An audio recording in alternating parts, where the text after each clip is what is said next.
The first thing I did after dying was check my own pulse. Old habits. 12 years in emergency medicine, 11 of them at Northwestern Memorial, taught your hands to move before your brain caught up, and mine went straight for the inside of my wrist the second I opened my eyes. Strong, regular, 82 beats a minute, give or take, which was frankly rude of my heart considering I distinctly remembered it stopping. My name was Sam Rayleigh. I had worked in emergency medicine for 12 years, 11 of them at Northwestern Memorial, and on my last night on Earth I had put my body between a very frightened man with a gun and a 9-year-old with a broken femur, because that was the job, and because nobody else was close enough. I remembered the sound the gun made. I remembered the ceiling tiles. I did not remember agreeing to wake up again.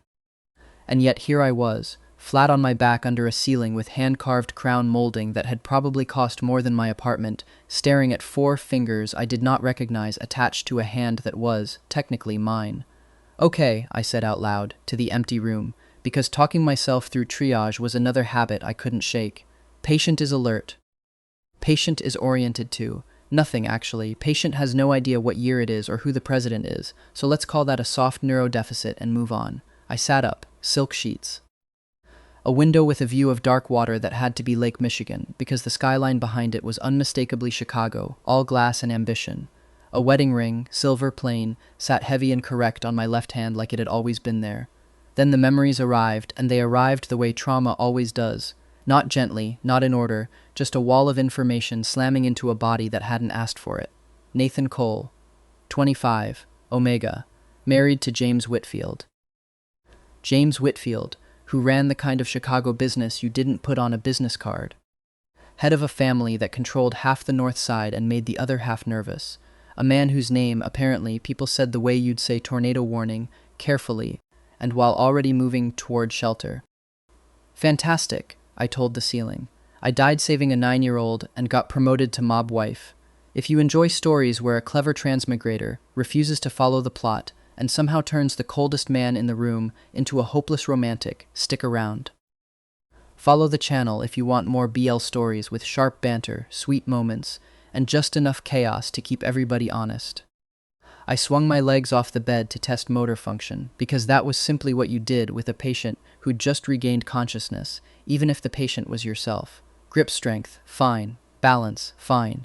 I stood in front of the full-length mirror across the room and found a stranger looking back. Soft brown hair, gray-green eyes, a face built for gentleness in a way my old face never had been. A face, I thought, that people had probably spent years underestimating. On the nightstand sat a cream card with a wax-stamped crest. I picked it up out of professional curiosity, the same instinct that made me read a chart before I read a patient's face. 7 rules, the card said, in a font too elegant to be anything but a threat wearing a tuxedo. Do not leave the private wing without permission. Do not enter James's study. Do not interfere with security.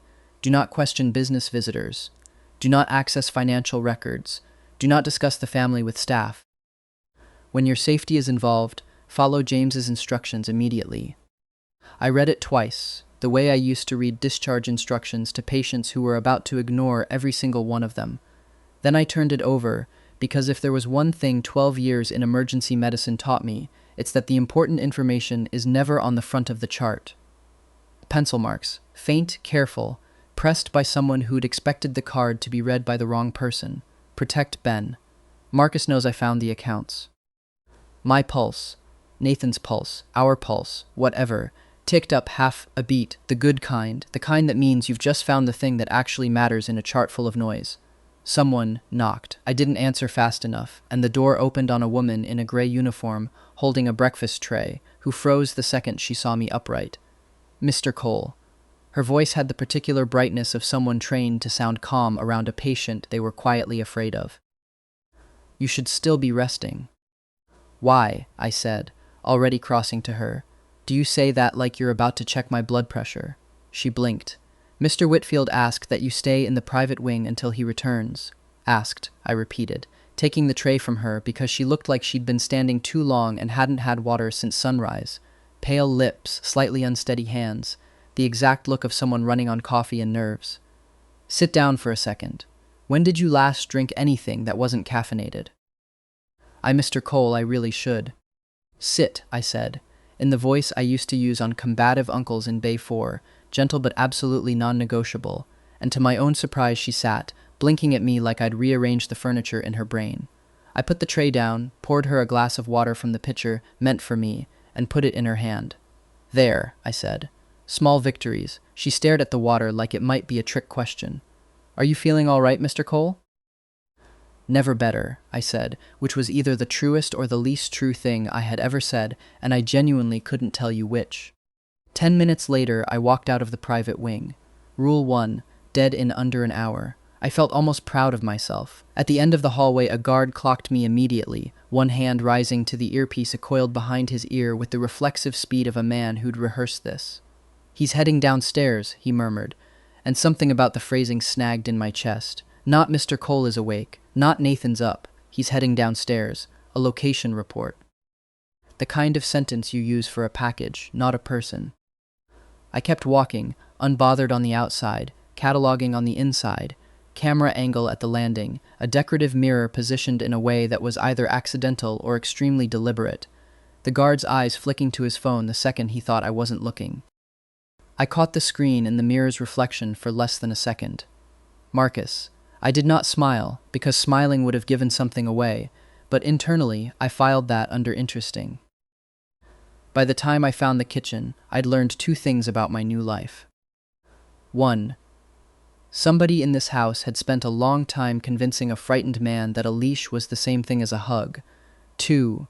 Whoever that somebody was had made the catastrophic mistake of assuming the frightened man who woke up this morning was still frightened.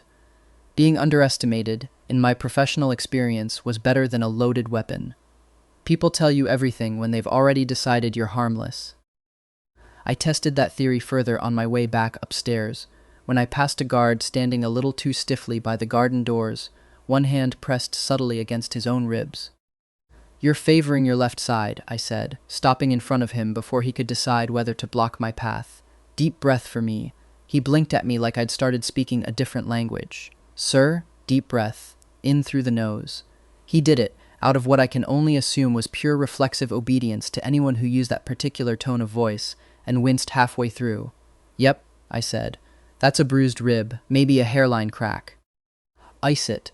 Don't lift anything heavier than a coffee mug for a week, and if you cough up anything that isn't the color of coffee, go to an ER immediately, not the family doctor, an actual ER." "How did you?"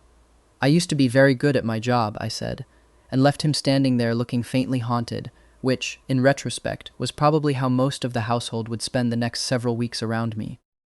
The kitchen staff were the easiest read in the house, because kitchen staff always are. They talk when their hands are busy, the same way patients talk when you're taking their blood pressure and they've forgotten you're listening. I learned that late-night deliveries had increased over the past 2 months. That the head of household, a soft-spoken man named Ellis, had been asked twice to reissue the guard rotation without explanation. That a company called Reed Consulting handled family logistics, whatever that meant, and that mentioning it made the cook's shoulders climb an inch toward her ears.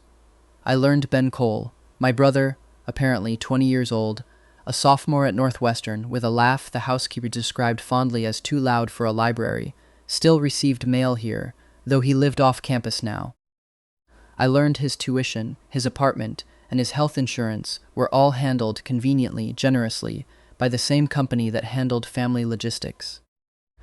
Generosity, in my experience, rarely came without an invoice attached somewhere you couldn't see it. I was beginning to understand that Nathan had not been weak, he had simply been exhausted. There was a difference, and I wanted James to understand it too. A frightened person can still be intelligent. A quiet person can still be observant. Someone who stops fighting every battle is not necessarily surrendering. Sometimes they are saving the little energy they have left for the one battle that might actually matter. That was a lesson I had learned long before I ever opened a trauma room door. It also explained why I kept choosing the shortest route through every problem. I wasn't going to spend an hour arguing with a locked door if there was a window beside it. I wasn't going to attend a 3-hour meeting if a 10-minute conversation could settle the same question. And if James wanted to discuss security over breakfast, I intended to make him bring pancakes. Efficient negotiations required incentives. James actually tried. The next morning he arrived with coffee and a plate of pancakes that looked suspiciously symmetrical. I stared at them. "Did you make these?" "I supervised them. That means no. It means I understand delegation." I took a bite. They were good. That was annoying. "Don't look so pleased," I said. "You have not earned a promotion yet." His eyes warmed. What would earn one? Learning when to leave me alone. I'm working on it. And pancakes? Apparently those too. I hated how easily that made me smile. Later, when I reviewed the first investigative update with James, I noticed something else that mattered. The evidence was no longer being treated as a single dramatic revelation. The detectives were building a timeline. Financial transfers first, intercepted messages second, security changes third, the dinner bottle fourth. Each piece strengthened the next. That was exactly what I wanted. A real case did not need one perfect clue. It needed enough ordinary facts that the truth became impossible to explain away. For once, nobody was asking Nathan to prove that he deserved to be believed. They were asking the people who had ignored him to explain why they had not listened sooner. I decided that was progress. Not glamorous progress, perhaps, but kind that lasted. For the first time, the house was beginning to feel less like a cage and more like a place where choices might matter. I was in the middle of admiring a truly excessive fruit display when a voice behind me said warmly, "You're up early." Marcus Reed. Late 40s, gray at the temples in a way that read as distinguished rather than tired, wearing a navy suit with the kind of fit that costs more than most people's rent. He had the smile of a man who'd been complimented on it his whole life and had never once wondered whether the compliments were sincere. New character, Marcus Reed. James's advisor of 10 years, the man Nathan's pencil marks had named a threat. "I'm always up early," I said, which was a lie but a friendly one. "You should try it. Great for the complexion." Something flickered behind his eyes, a half-second of recalibration, the look of a man double-checking a chart against a patient who wasn't behaving like his chart said he would. "James asked you to stay upstairs. I heard that rumor too. And yet, I agreed pleasantly, popping a grape into my mouth. His smile stayed exactly where it was, which was somehow worse than if it had dropped. "You seem different this morning, Nathan." "I had a very restful sleep," I said. "Doctor's orders. You're not a doctor." "No," I said. "But I've met a lot of them, and I have excellent bedside manner. Speaking of which, you look tense. Jaws tight, shoulders up around your ears, and you keep almost reaching for your watch like you're checking a pulse that isn't there." "Everything okay at home, Marcus?" His hand, halfway toward his watch, stopped completely. It was such a small thing. In my old life, small things were the difference between a patient who was fine and a patient who was about to code on you in 90 seconds. I filed it away and smiled at him the way I used to smile at families in the waiting room, right before I told them something they didn't want to hear. I wasn't a detective, and I wasn't going to pretend I could read every secret in a room. What I could do was notice patterns, ask better questions, and wait until people gave me enough pieces to stop guessing. "You've become unusually curious," he said, all warmth gone from his voice now, though the smile hadn't moved an inch. "I've always been curious," I said. "I think people just liked it better when I kept it to myself." He leaned in, close enough that I could smell his cologne, expensive and a little too much of it. "James dislikes unnecessary complications." Then he picked a stressful line of work, I said, and walked past him toward the stairs before he could decide whether that had been a joke. My desk held nothing incriminating on the surface. Stationery, appointment cards, old receipts. A stack of tuition invoices for Ben, boring in the specific way that finances are boring right up until they aren't. Except several of the receipts had tiny pencil dots beside the dates. Barely visible unless you were looking, which, conveniently, I was. I'd spent a decade reading handwriting on charts scrawled by residents who'd been awake for 19 hours, and faint pencil dots were nothing compared to that. Page numbers. I pulled 3 books off the shelf, found the marked pages, and found single words underlined in each. March, tuition, harbor, second account. A code simple enough to survive a casual glance, and specific enough to survive a scared man's memory. I rearranged the receipts by date, and found the trail ended exactly where I'd expected it to, at a tuition invoice for Ben Cole, paid through a company called Reed Consulting Group. Not generosity, leverage.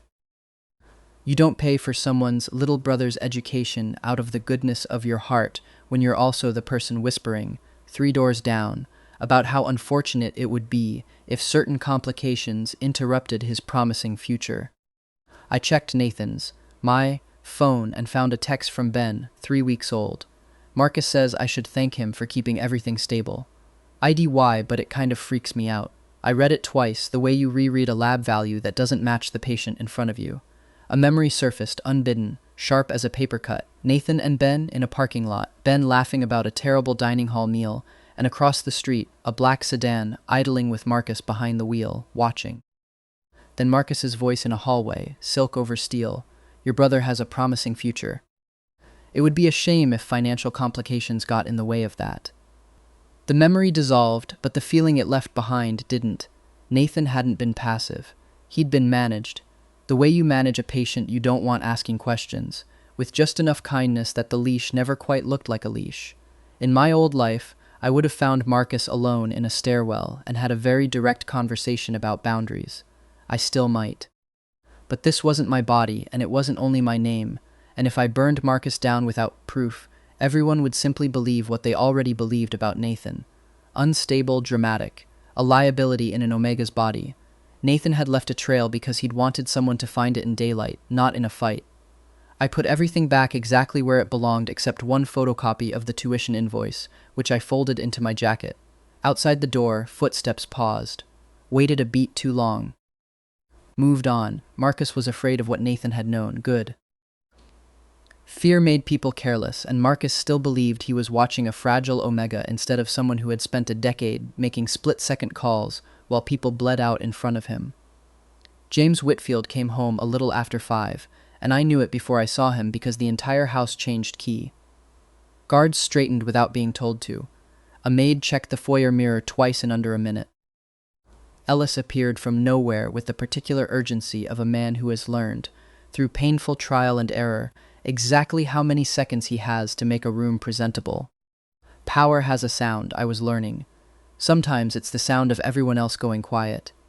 He came through the front door in a charcoal coat, tall enough that the foyer seemed to shrink around him, with the kind of stillness that made everyone else in the room look faintly nervous by comparison.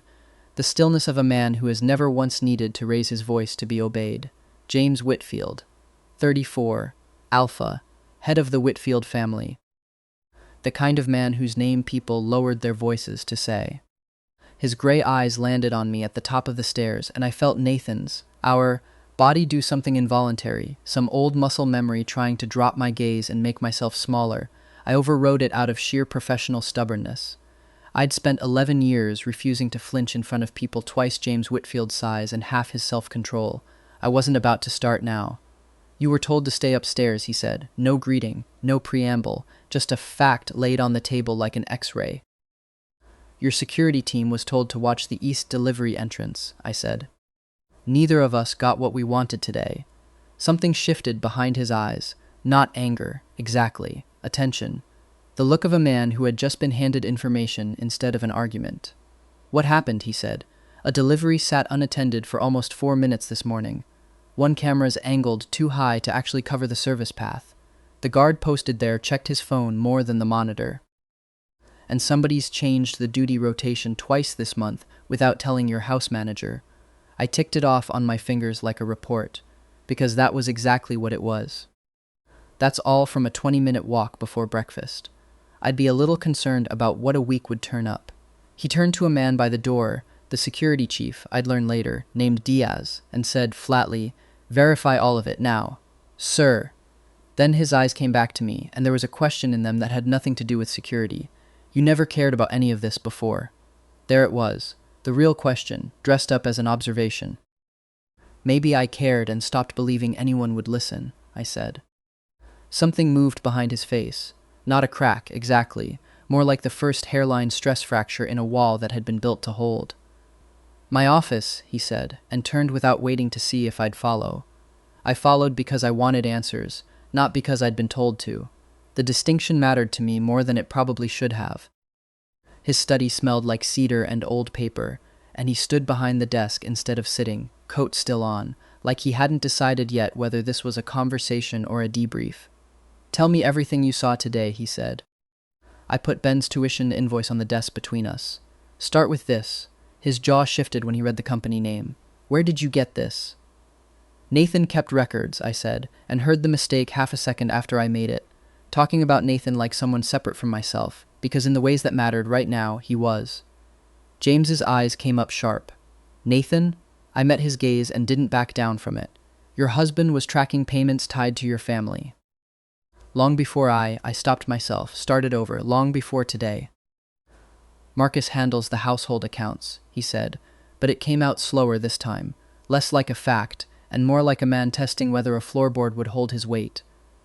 You think he's threatening your brother? I think he wants Ben's stability to depend on him.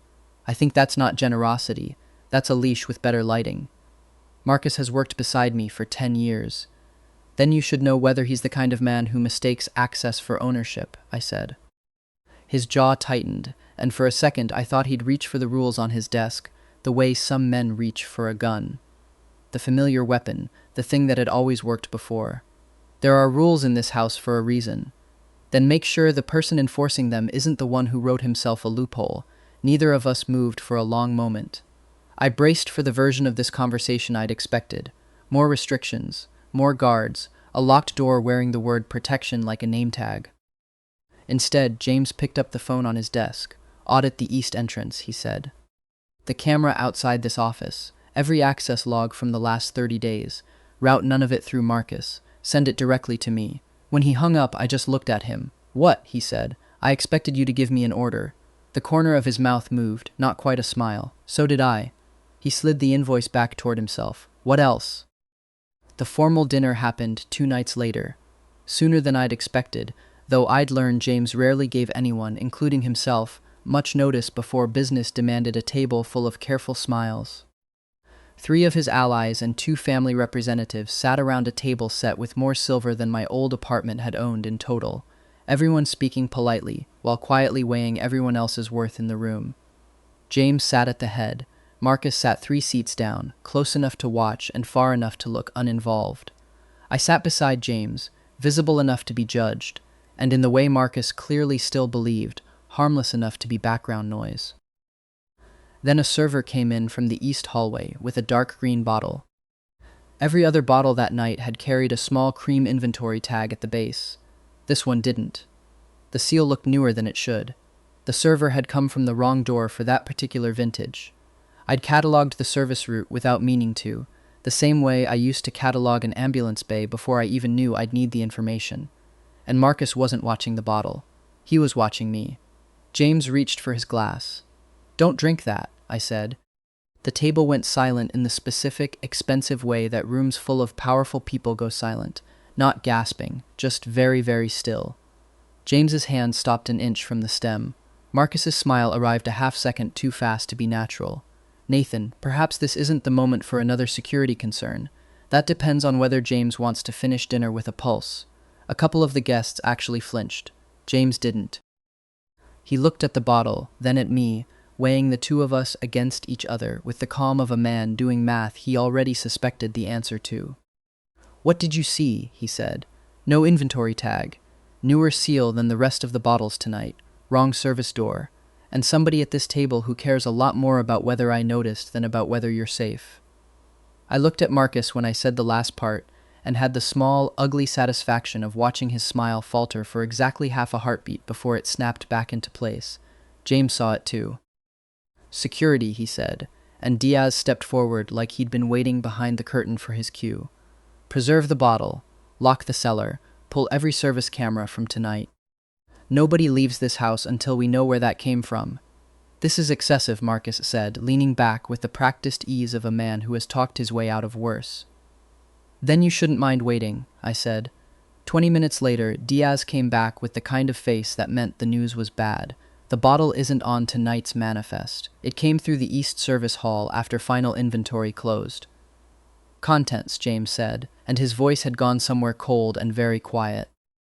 Rapid screen flagged an unknown compound. We're running the sealed sample to your physician's lab now. Dinner ended early, with the kind of forced, brittle politeness that comes from everyone at the table, pretending they hadn't just watched a murder attempt get interrupted by the fruit course. 2 hours later, the physician called. The wine had been laced with a pharmaceutical cardiac medication at a dangerously concentrated level. The first screen could not identify the exact source or prove intent. It only established that the bottle was unsafe. A sealed sample went to a physician's laboratory for confirmation, while the bottle, glasses, manifest, and service records were preserved for investigators. By the time the physician called back, the result was clear enough to explain the risk, but not so convenient that it answered every question. Someone had introduced a prescription drug into the wine, and someone had wanted James to drink it. The rest would have to be proven. Somebody had gambled with James Whitfield's life over a bottle of red wine, banking on nobody noticing until it was too late. They had bet against the wrong nurse. I found James alone in the library afterward, standing very still by the tall windows, with the lake beyond them gone black and glassy under the night sky. "You were right," he said, without turning around. "I know," I said, coming to stand near him, not touching, giving him room. "You enjoy hearing that about as much as I enjoy saying it." That surprised a short, rusty laugh out of him, brief, like he'd forgotten the sound existed, and was startled to find it still worked. Then his face went serious again, fast, the way a storm front moves. "You saved my life tonight. I stopped you from drinking something that smelled wrong," I said. "The lab did the rest. The lab disagrees with your modesty." He turned to face me fully, close enough now that I could feel the warmth coming off him, could see the tightness still sitting in his jaw like a held breath he hadn't let out yet. "What were you actually looking at all night?" "You weren't watching the bottle until the end. I was watching the room, not me." "Everyone else," I said, "who you trusted. Who you were careful around. Who watched your hands instead of your face. You watch the things people think don't matter. Doors, hands, who flinches when a server walks by. I watched Marcus the entire dinner, and he never once looked worried about you. He looked worried about me. Something dark and complicated crossed his face. The Nathan I knew would have stayed quiet through all of it. Maybe that's exactly why Marcus got comfortable," I said. James studied me for a long moment, close enough now that I could count the flecks of storm gray in his eyes. "You keep talking about him like he's someone else. Because sometimes I think I am," I admitted. "And sometimes I think I'm the part of him that finally got tired of being quiet." James didn't argue. That mattered. He didn't tell me what Nathan should feel, and he didn't decide what Sam was allowed to mean. He simply waited, which was becoming one of the strangest things about him. A man who had built his life around controlling outcomes was learning how to leave a question unanswered. I didn't answer that. I didn't have an answer that wouldn't unravel something neither of us was ready to hold yet. His gaze dropped, unexpectedly gentle, to my right hand, to the thin white scar across the knuckle that belonged to Nathan. Not to me, not to Sam Rayleigh, who'd spent his whole life with unmarked hands and steady ones. James's thumb brushed the edge of the desk instead of reaching for me, like he was giving himself something safer to touch. "You used to hide that hand when you were nervous," he said, quiet. "You'd rub the scar without noticing you were doing it." A memory rose out of nowhere, sudden and warm as a held hand. Nathan in this exact library, months before I existed in this body, and James wrapping a bandage carefully around that same knuckle after a broken glass, saying, "Lo, you don't have to apologize for bleeding." The memory faded. The tenderness didn't. Nathan had wanted once badly to trust this man.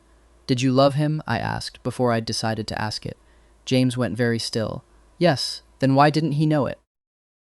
The answer took him a long time to find. Because I thought giving him safety was the same thing as showing him love. I looked toward the door, toward the 7 rules waiting somewhere upstairs, like a locked box with the wrong label on it. "And now I think I was very good at one of those things," he said, "and terrible at the other." He walked me to the door and opened it himself. "From now on," he said, "if something feels wrong to you, tell me, directly, not through a note under a page number. I already do." The faintest smile touched his mouth, there and gone. "Then I'll start listening." I stepped past him into the hall, close enough that our shoulders nearly brushed, and he didn't follow. He let me walk away without a single word about the rules I'd already broken twice that day, and somehow that, the not following, the not controlling, made me trust him a little more than any promise could have. By the next afternoon, James had stopped calling anything a coincidence. His office door stood open when I walked in, 3 folders fanned across the desk beside a laptop running archived message logs. Security recovered deleted records, he said, without looking up. Some of them came from Nathan's account. I sat down across from him. He turned the screen toward me. The first message was 7 months old. James, someone's altering the visitor logs. I marked the dates. Please check them before you ask Marcus. It had never reached him. A routing note showed it had been quietly intercepted by an internal review account that traced back to Marcus's office. The second concerned Ben. His tuition source changed and I didn't authorize it. Please don't say anything to Marcus until we talk privately. Flagged in the system as emotional. Buried at the bottom of James's priority queue, like something too fragile to matter. A third message was only one line. I need you to believe me before you ask anyone else. A memory hit so hard I lost the room around me for a second. Nathan standing outside this exact door with printed pages clutched to his chest, rehearsing the same sentence 3 times under his breath. James, I need to show you something. Before he could knock, Marcus had appeared, smiling, and said, soft as a lullaby, Ben's college is expensive, isn't it? It would be such a shame if a misunderstanding affected so many people. Nathan's hand had dropped from the door. I came back to the present with my heart going harder than it should have for a memory that wasn't technically mine. What did you see? James said, watching me the way you watch a monitor for a change in rhythm. He tried to reach you, I said. About Marcus. About all of it. James's jaw tightened until a muscle stood out along it. He opened another folder. Financial statements this time. Small transfers bleeding out of Whitfield-controlled businesses, laundered through consulting shells, disappearing into private holdings. Together they made a pattern stretching back almost 2 years. Reed Consulting Group. Again and again. He was stealing from you, I said. Slowly, James said. He knew our audit thresholds, which means he helped design them. James nodded once, grim. I looked at the dates again. Nathan had started tracking these transfers months before James's own accountants had noticed a thing. He was protecting you, I said. I thought he was pulling away from me, James said, low. He stopped coming to dinners. He avoided this office. Sometimes I'd find out he'd walked here, stood outside the door, and left again without knocking. He was scared. Of Marcus. Partly, I said, and tapped the rule card sitting at the corner of the desk, like a piece of evidence nobody had wanted to examine too closely. But Marcus wasn't the only wall in this house. James followed my gaze to the card and went quiet. Every time he questioned something, he was told not to interfere with business, I said. Every time he tried to leave, it got called a safety issue. Every time he tried to reach you, Marcus had a system built to slow him down, filter him out, or make him doubt himself before he even got the words out. Marcus supplied the threat. I tapped the card again. You supplied the walls he was trapped inside. I wrote those after the fundraiser, James said, voice tight. Someone followed him home. He stopped sleeping. I thought if I controlled the variables, I could control the danger. You controlled him. Maybe. Both, he admitted, and I hadn't expected that, the honesty, arriving without a fight, first. In my old life, people rarely gave you the truth for free. You had to catch them bleeding first. Why tell me that? I asked. Because you looked at that card like you hated me, he said. And I'd rather you hate me for the truth than for a lie I'm still telling myself. That, against my better judgment, almost made me like him. I don't know you well enough to hate you, I said. Then what do you know? I know this house taught someone that being safe meant being silent, I said, and I'm done being quiet about it. We fell, after that, into something that was neither quite investigation nor quite courtship, but had an uncomfortable amount of both in it. James started bringing me coffee in the mornings. Badly, the first few times, too much cream, like a man guessing at a stranger's preferences and getting the ratio wrong out of nerves he'd never admit to having. I drank it anyway and told him, deadpan, that his coffee-making skills needed the same audit he'd ordered for the East entrance. I run a criminal empire, he said, unbothered, the 4th morning he got it wrong again. Coffee ratios were never covered. Tragic, I said. A man who can order a hit but can't measure creamer. I have never ordered a hit over creamer, that we know of. He almost smiled into his own cup, and I counted that as a win. We spent evenings going through the recovered files together, and somewhere in the process of cross-referencing shell companies and Ben's medical bills, I discovered that James Whitfield, feared, controlled, occasionally terrifying James Whitfield, had absolutely no idea how to fold a fitted sheet, was baffled by self-checkout machines he'd apparently never used in his life, and once, memorably, tried to correct my grip on a letter opener, like I was the one who needed to be handled carefully. I've held scalpels in worse lighting than this, I told him, unimpressed, taking the letter opener back. You held a scalpel, he repeated, like the sentence didn't fit the man in front of him. Different life. Long story. Mostly involves a lot of blood and terrible coffee. Similar to this house, actually. He looked at me for a long moment after that, something unreadable moving behind his eyes, and didn't push. I liked that about him more than I expected to, that he could hold a mystery without demanding I hand it to him whole. One night, going over Ben's insurance records for the third time, our hands both reached for the same folder and landed on top of each other instead, and neither of us moved for a beat too long. You could just ask for it, I said, not moving my hand. I could, he agreed, not moving his either. Alpha men, I said, terrible communicators, historically. I'm working on it, he said, and there was something almost boyish in the way he said it, a crack of humor under all that control, and when he finally did slide the folder free, his fingers dragged slow and deliberate along mine on the way, like he wanted me to notice. I noticed. I told myself it meant nothing. I was, by that point, already fairly sure I was lying to myself, and doing a worse job of it than James did with the coffee. 3 nights after the folder incident, that was how I'd started thinking of it. Privately, the folder incident, like it belonged in a chart somewhere. James showed up at my door with an ice pack pressed to his knuckles and the sheepish expression of a man who had clearly practiced a story on the way over and already suspected it wouldn't survive contact with me. What happened, I said, not moving to let him in yet. Training exercise, he said. With Diaz. James. It's fine. James. He sighed, the long-suffering sigh of a man who ran an empire and still could not out-stubborn a nurse. I hit the heavy bag wrong. It's a bruise. I took his hand before he could protest, turned it under the hallway light, and pressed along each knuckle with 2 fingers while he hissed through his teeth exactly once, at exactly the joint I expected. You didn't hit the bag wrong, I said. You hit it too hard, which is a completely different diagnosis, and also incredibly on-brand for you. Is there a difference? One means bad form. The other means you were trying to break something, and got close enough to break yourself instead. I pulled him inside by the wrist, sat him down at my kitchen table, which had exactly 1 working chair and 1 that wobbled, and went to find the small first aid kit I'd bought within 48 hours of moving in, because apparently you could take the nurse out of the ER, but you could not take the ER out of the nurse.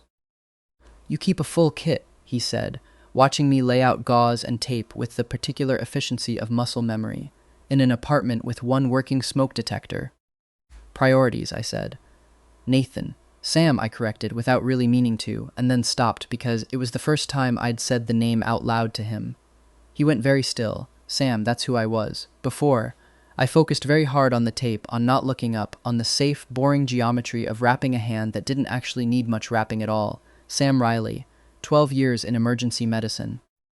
I died putting myself between a gun and a 9-year-old, and I woke up in your husband's body days before your dinner party nearly killed you too. So, you can see why I keep a kit. The silence that followed wasn't uncomfortable, exactly. It had weight to it, the particular quiet of someone recalibrating everything they thought they knew about the shape of a person. Sam, he said again, testing it, careful, like a word he wanted to get right. Thank you, for putting yourself there, both times. It wasn't heroic, I said. It was just the job. And then it was just habit. It's still heroic, he said. You're allowed to let it be both. I finished taping his hand in silence, more gently than the injury strictly required, and when I was done he didn't pull away. He turned his hand over in mine instead, slow, and laced our fingers together like he'd been wanting an excuse to do it since he walked in the door.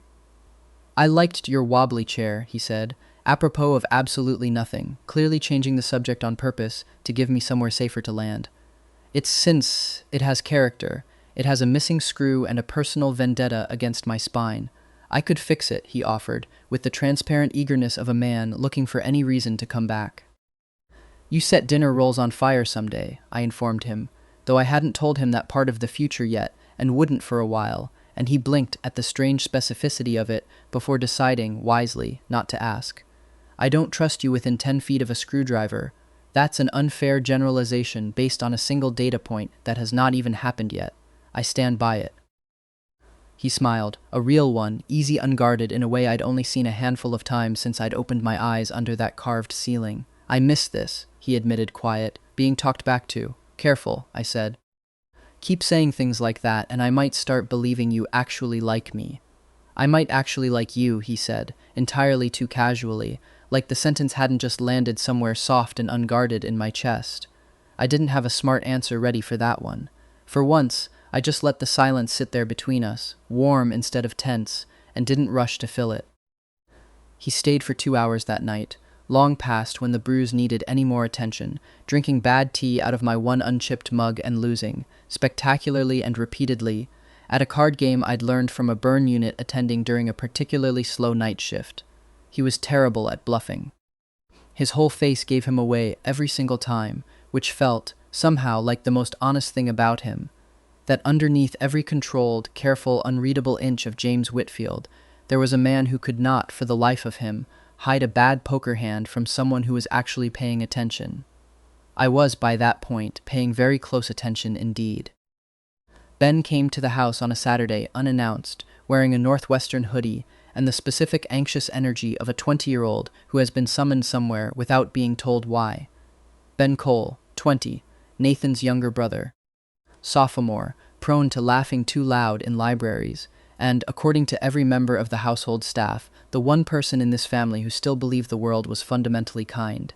He hugged me before I'd even gotten the front door fully open, hard and sudden, like he'd been rationing that hug for weeks and finally got permission to spend it.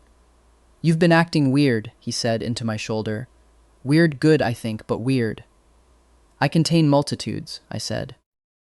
He pulled back, studying my face with the unsettling directness only a little brother can get away with. "Marcus called me this morning, said I should come by, said it was important. Something cold moved through me." "Did he say why?" "No, he never says why. He just says things in that voice that makes you feel like saying no would ruin your whole life." Ben's mouth twisted, embarrassed. "It's dumb. I don't know how to say no to him." "It's not dumb," I said, and meant it more than he knew. That's exactly how he wants it to feel. We found Marcus in the east sitting room, already pouring 3 glasses of something amber and expensive, smiling the smile of a man rehearsing a scene he'd already decided the ending to. "Ben," Marcus said warmly.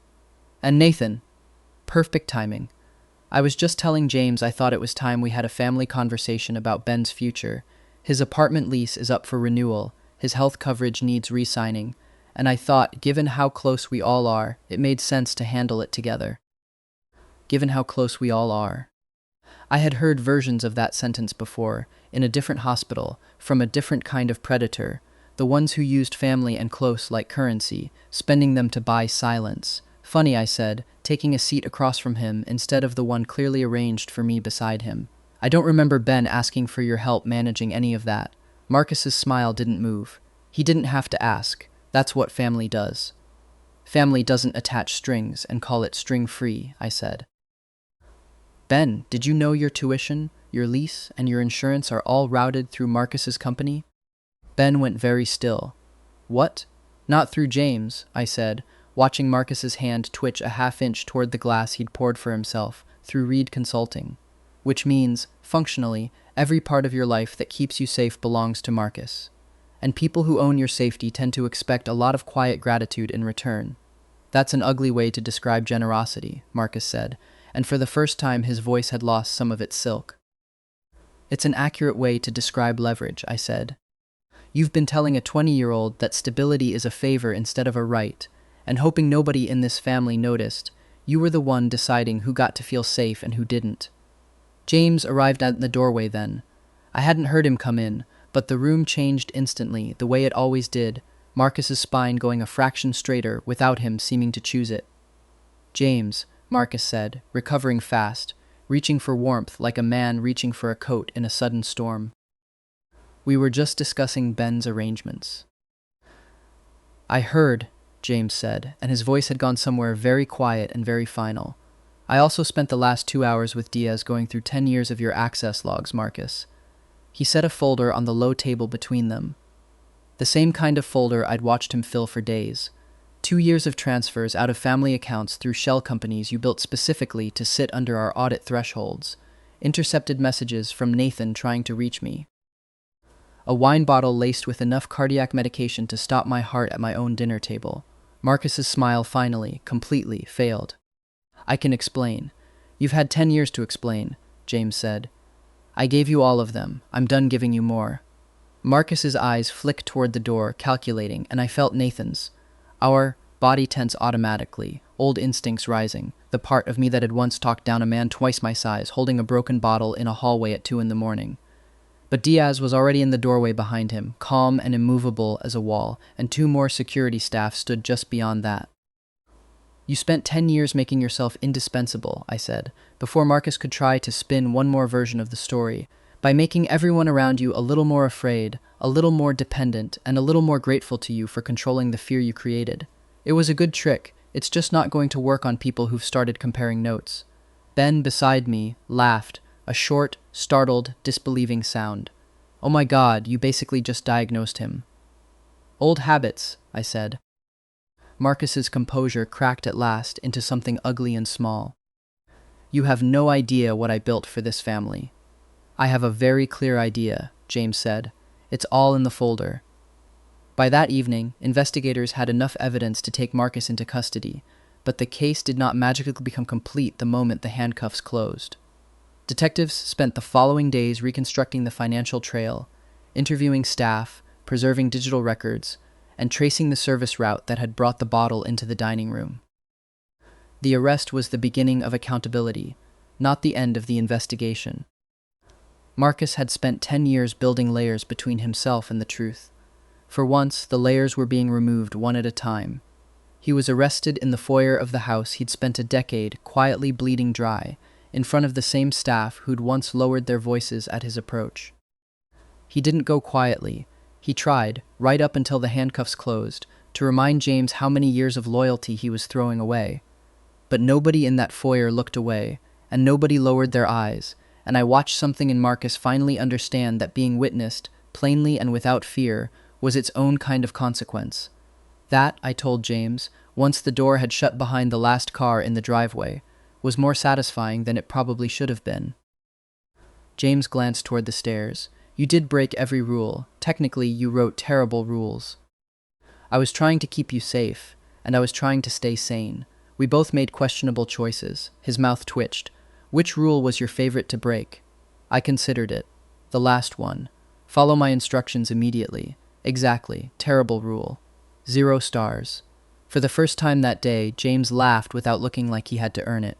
You didn't even get to hit him, James said, something almost like amusement threading through the exhaustion in his voice. I didn't need to, I said. I just needed everyone in that room to finally see him clearly. Turns out that's worse for a man like Marcus than a black eye. James looked at me for a long moment, something warm and unguarded moving across his face that I hadn't seen there before. You're terrifying, he said, in a way I did not know I needed in my life. Careful, I said. That's the nicest thing you've ever said to me. Don't get used to it. Too late. Detectives came the next morning. Once James's lawyers had handed over the poisoning evidence, the financial records, and the recovered logs proving exactly how many of Nathan's warnings had been quietly buried before they ever reached him. Every internal report that had once called Nathan unstable, dramatic, or a liability was formally corrected. His intercepted messages were restored to the record, timestamps and all, proof laid out in black and white that the frightened man everyone had underestimated had in fact been right about everything. I read the statement alone in the library and found, to my own surprise, that Nathan's body cried before I could decide whether I wanted it to. Sam Riley hadn't cried in years. The job trained that out of you fast. But I cried for Nathan, for the quiet, careful man who'd kept records nobody read, protected a brother nobody thanked him for protecting, and kept trying, over and over, to be believed. I hope you know, I said to the empty room. They believe you now. That night, James asked me to meet him in the library. No guards, no advisors. Just rain against the windows and a folder waiting on the table between 2 chairs.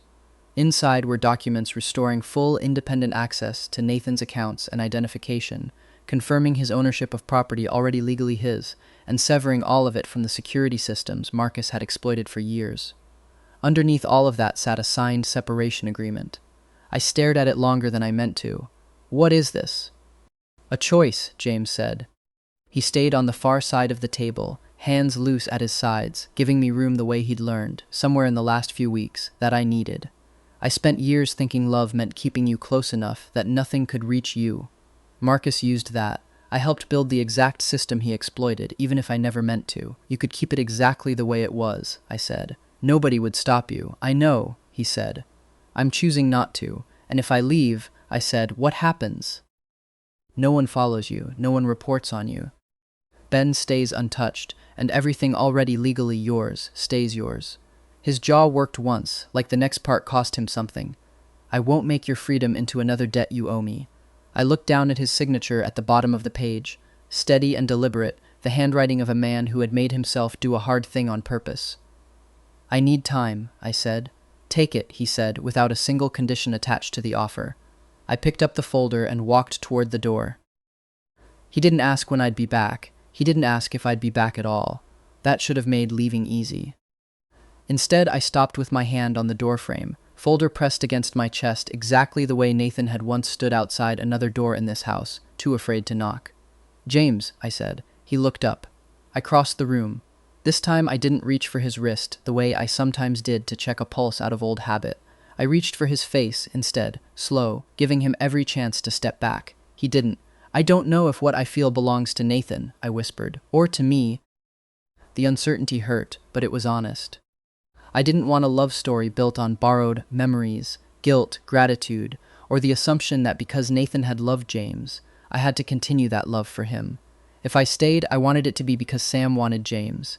If I kissed him, I wanted it to be because I wanted him now, in this body, in this life, with every messy question still unanswered.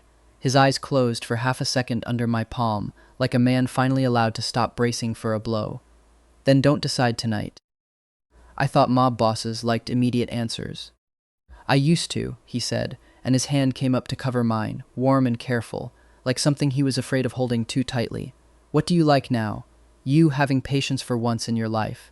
I kissed him. Not dramatically, not like a debt finally paid off.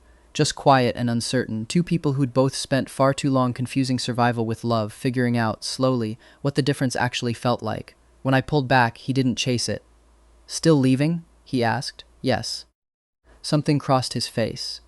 Pain quickly folded away, the way he'd once folded away every soft thing about himself for the sake of looking unshakable.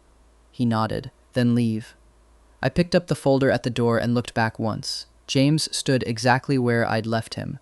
Not calling after me, not sending a car to follow, not doing a single thing to make the door feel like anything other than what it was. For the first time since I'd woken up in this life, an open door didn't feel like an escape route. It felt like proof that if I ever walked back through it, it would actually mean something. 3 weeks later, I woke up in a small rented apartment 2 blocks from the lake and realized James had kept every single promise he'd made me. No guards outside, no car idling across the street, no quiet questions from strangers who weren't actually strangers. Silence had meant danger for most of Sam Riley's life. Here, it just meant Tuesday. I learned ordinary things badly, burned 2 pans of eggs before I figured out the stove, bought entirely too much coffee out of some deep unresolved trauma response, and still, on Evacuac, caught myself checking reflections in shop windows out of habit. Some things, apparently, survive dying. Ben visited most weekends, lighter each time, the way people get lighter when they finally believe tomorrow actually belongs to them. Marcus was charged with fraud, coercion, falsifying records, and attempted poisoning. The evidence made any other version of events impossible, and months later he took a plea deal that cost him his freedom, his fortune, and every favor he'd ever traded on. James told me once, almost offhand, that Marcus had asked, twice, whether James would come see him. James never did.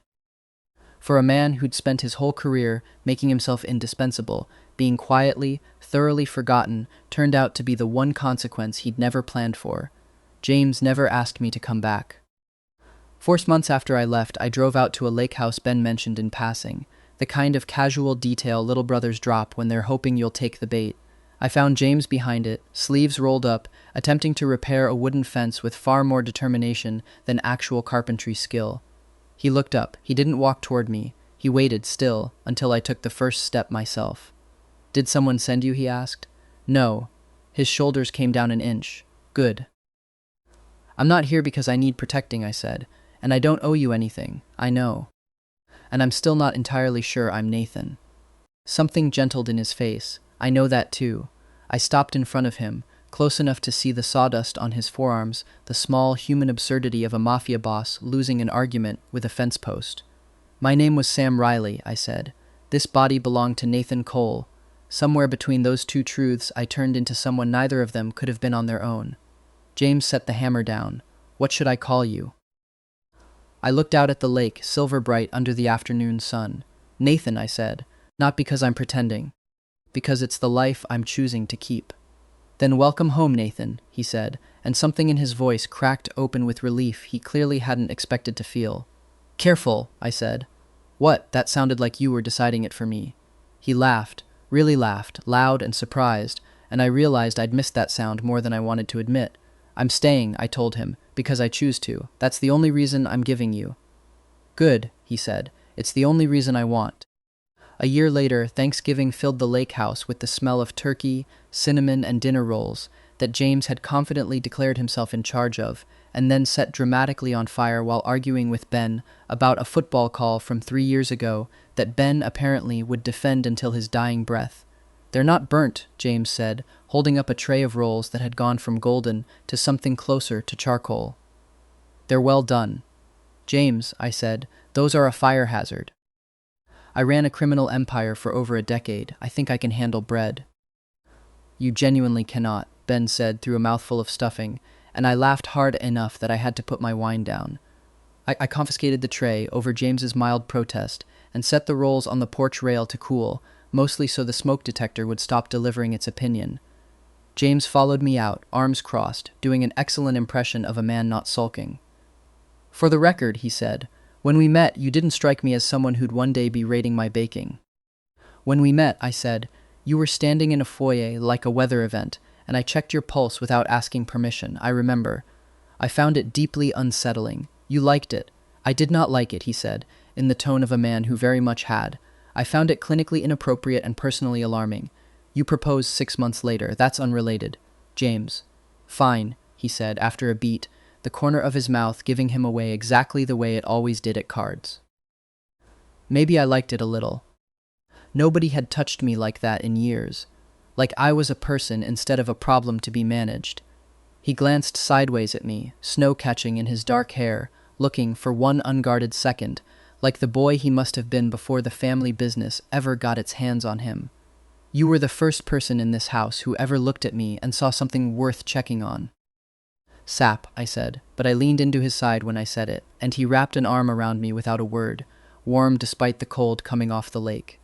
I have a reputation to protect, he said. Don't tell anyone. Your reputation survived a public arrest, a poisoning attempt, and dinner rolls that could double as evidence in an arson case. I think it can survive you being soft about your husband on a porch. Husband, he said again, quiet, like he still couldn't quite believe the word had survived everything it took to earn it. A marriage that had started as a cage and turned, slowly, into something neither of us had faked our way through. We said it 100 times when it didn't mean anything. I like it better now. Sap, I said again, softer this time. Good, he said. Because I intend to keep proving it, starting now, possibly to strangers. You barely talk to strangers. I'll make an exception. It seems important. There were no guards stationed outside the dining room that night. No hidden reports quietly filed on who came and went. No locked files, no watched hallways, no rules printed on cream cardstock with wax seals. James had spent the last year quietly rebuilding the family's version of security from the ground up, until protecting the people he loved required their permission instead of their obedience. It was, I told him more than once, the single most attractive thing he'd ever done, which never failed to make him unbearably smug for the rest of the evening. Ben was thriving at Northwestern, thoroughly independent from Marcus's old leash, and had recently started dating someone he flatly refused to describe in any detail, on the grounds that, his words, "You two are already embarrassing enough for one family."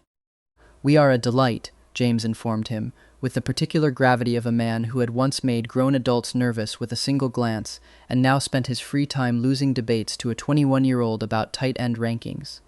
You set the rolls on fire, Ben said. That is unrelated. After dinner, Snow started drifting down over the dark lake, soft and steady, catching the porch light in slow spirals. James found me at the window with 2 mugs of hot cocoa, handed one over, and stood beside me, close, but not crowding the way he'd learned, somewhere in the wreckage of everything that came before. That closeness meant more when it was offered, instead of assumed. "Home?" he asked, the same word he always used at the end of a long day, like he was still, a little, checking. I looked at Ben laughing in the kitchen over a second slice of pie he absolutely did not need. At the warm lights doubled in the window glass. At James beside me, a man who had once mistaken control for love and had spent a year, quietly and without ever asking for credit, learning the difference. I thought about a hospital hallway I'd never see again, and a chained stairwell door that had ended one life, and a cream card with 7 rules that had tried to close around a second one. Then I looked at the door behind us. Unlocked, unwatched, entirely, boringly, wonderfully ordinary. "Home," I said. James's fingers found mine, careful, unhurried, asking rather than taking. I let him hold on. I still knew, out of old habit, every exit in that house. I probably always would. Some instincts don't retire just because the danger does. But for the first time in either of my lives, freedom didn't mean knowing how to run. It meant knowing I could leave any time I wanted to, and choosing, every single day, gladly to stay. If you made it all the way to the end, thank you for spending this story with us. If Sam and James's chaotic little love story made you smile, consider following the channel for more BL stories filled with transmigration, banter, romance, and characters who absolutely refuse to behave. See you in the next story.